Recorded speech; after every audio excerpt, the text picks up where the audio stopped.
Lots of people right now are talking about NVIDIA, and for good reason. There's a lot to be excited about. And what about AMD? Is Radeon dead forever? I think it's time to break down all of the hype and find some real value that people are missing. What's up, everybody? Ronald here, and I wanted to make a video to talk about what this actually means to gamers. There's a lot of hype going around right now about NVIDIA and AMD, and we have a lot to be excited about in the PC market and the console market.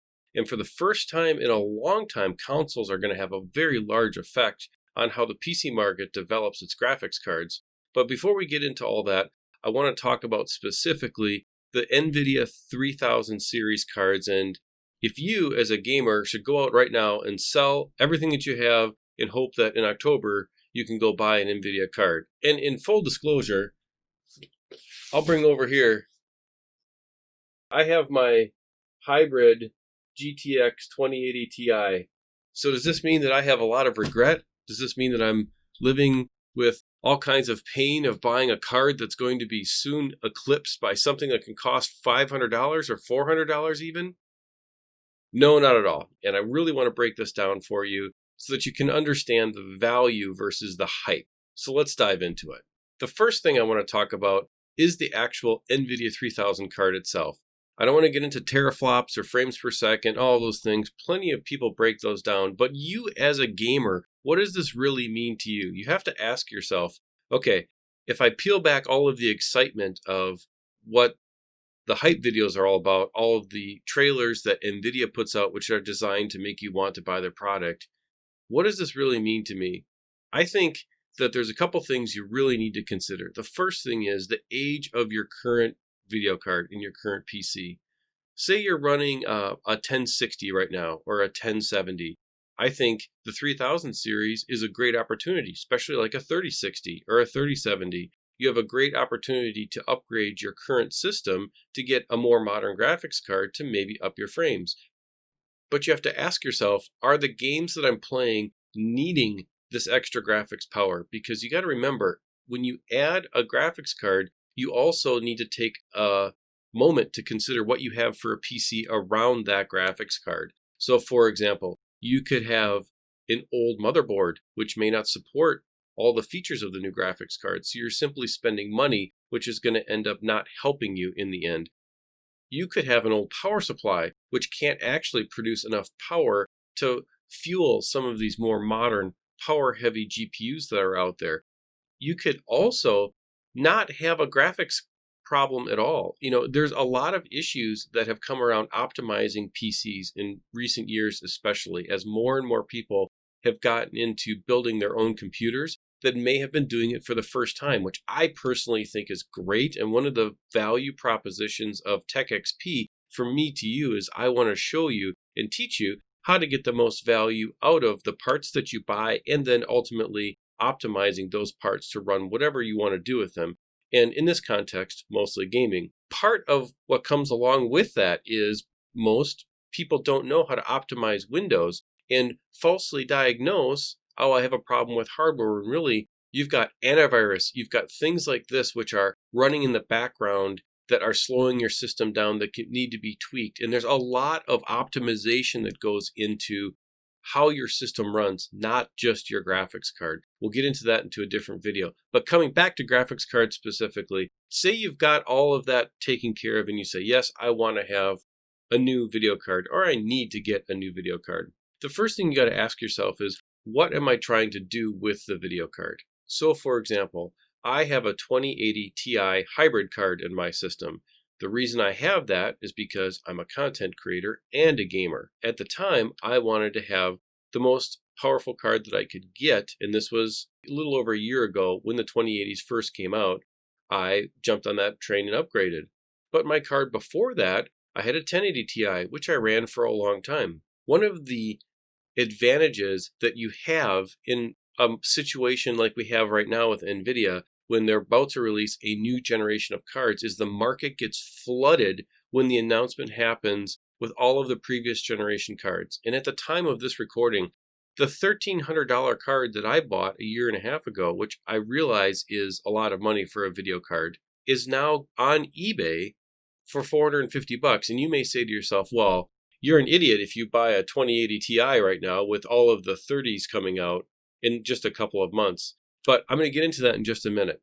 I think there's lots of opportunity to get a 2080, to get a 2080 Ti or a 2070 and upgrade your system, especially if you're not somebody who's playing at the peak of gaming and you're running a far older graphics card right now. So if you have a 1060 or a 1070, you have a huge opportunity to get a massive upgrade to your system, even by getting a 1080 Ti for, say, $180 on eBay right now, which they're out there all day long. And your system, since you have that 1060 in that era of cards, already is set up to support that generation of cards.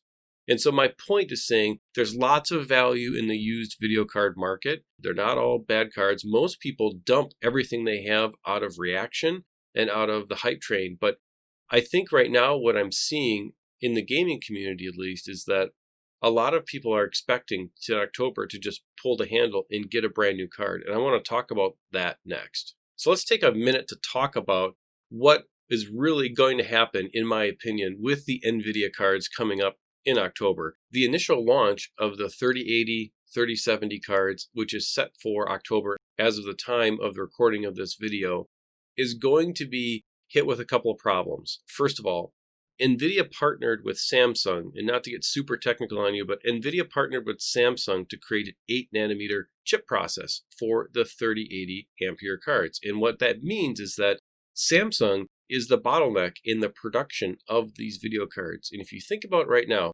if you remember back to the 2000 series launch, they had supply problems. What's being said is that Samsung's 8nm process is having production capacity issues, and it's at 1/5 to 1/6 of the capacity that the 2000 series production was at initial launch, which means in all reality for most of us, unless you're super lucky hitting refresh on PC Parts Picker on like Amazon or Newegg or wherever you can find Tiger Direct, you are not getting your hands on one of these cards realistically probably until mid-spring.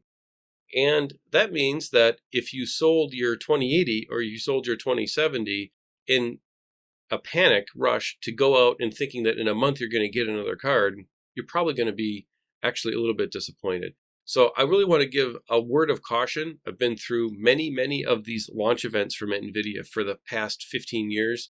And I'm telling you that every single time this happens, they constrict supply to create hype. And it's always 6 months until really most people have availability. Now, does that mean that you could be lucky and get one? Absolutely. Does that mean that you could be a streamer or something like that and they're going to get their cards and the NVIDIA partners will get their cards? Absolutely. But normal people like you and me, we definitely are going to have a supply issue that is going to be real for us when we try to get them. That's my prediction anyways. Now, what about AMD? Is AMD dead? Is Radeon dead? I think we need to talk about a couple of important things about AMD's Big Navi chipset. First of all, the technology involved in Big Navi is already down to 7nm. AMD, he uses a couple of different chipset dies already in their low-end to high-end cards. And so what this means is that we may see AMD actually push Radeon in a different way as the product line matures. But getting back to where we stand today, Big Navi is only 10 to 15% slower at all the different hardware equalization points as NVIDIA. And AMD has dropped their prices as of the recording of this video to be less than the price points for what NVIDIA is offering. And it's looking like AMD is not going to have the supply chain problems that NVIDIA is going to have with the release of the 3000 series cards. So you may find a couple of interesting things over the next few months in the graphics card market. You may actually find that getting a Radeon that maybe is 10 to 15% less in performance is available, for one thing. And card for card comparison is cheaper, reflecting that slightly less ability in processing power. But the reality is you're not going to see that in most games that you play. You're really not going to see any major difference. So that is something to really consider as the AMD hype train is kind of been derailed a little bit by NVIDIA. I want to finish up on a thought of what do I do? If I'm a gamer, what do? I see all my friends are excited about NVIDIA, and we as gamers would love getting excited about new hardware. I love getting excited about new hardware, but I want to offer you a couple suggestions. Understand what your computer can do and what it can't do. Understand what motherboard you have, what it supports, and if a modern video card upgrade to your computer, especially say you're running a computer that's 4 or 5 years old, understand that if you throw a brand new video card in there, will you even get the most out of that video card? Understand what your power supply is capable of. Does it have the extra capability to power a video card that's going to draw up to 300 watts of power when you're playing a game at full speed and the fans are running at full speed? Your current video card, if you're running a 4 or 5-year-old system, may only draw 100 watts of power. And if you're going to triple that amount of power that's on your power supply, you need to understand, can my power supply handle that? Otherwise, you could end up in a situation where your power supply burns out and then you can't use your computer at all. All this being said, I want you to walk away from this video excited about what's coming from NVIDIA, because I know I am. I'm excited about the future of what NVIDIA is doing and how they're pushing the graphics market forward. I'm also excited that they have dropped the prices of their cards to reflect more of reality of the demand of the cards. And I'm also excited that AMD's competition to NVIDIA has made a difference in this generation of cards from both manufacturers. I just want to make sure that you think about how you'd use the card in your system, and you think about, if I do put a card in my system, can all of my components around the card take full advantage of it? So leave a comment down below. Let us know. Are you excited about Ampere for one thing, which the answer probably is yes. Do you plan on upgrading? Do you plan on trying to get a card day one? Or do you plan on trying to get a card in the used market, which honestly is very robust at this point because lots of 1080 Ti's and 20 series cards were made. So let us know down below in the comments what your plan is, or if you think I'm wrong, let me know down below. Thanks for watching, and we'll catch you on the next one.